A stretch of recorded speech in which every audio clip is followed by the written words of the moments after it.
C'est quoi une motion de censure? Cet outil qui pourrait faire tomber le gouvernement. Une motion de censure, c'est un texte déposé par les députés à l'Assemblée nationale qui oblige le gouvernement à démissionner s'il est voté.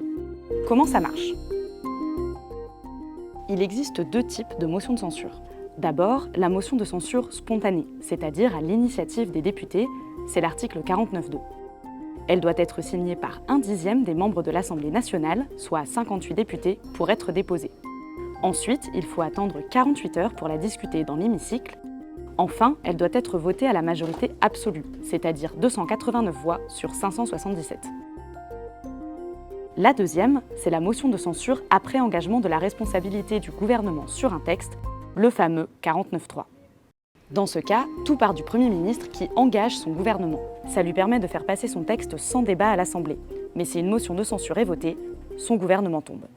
Cette motion doit être déposée par les députés dans les 24 heures et être signée par 1/10 des membres de l'Assemblée. Elle doit être votée à la majorité absolue. Si la motion de censure est votée, le Premier ministre doit remettre la démission de son gouvernement au président de la République. Celui-ci doit alors nommer un nouveau Premier ministre chargé de proposer un autre gouvernement.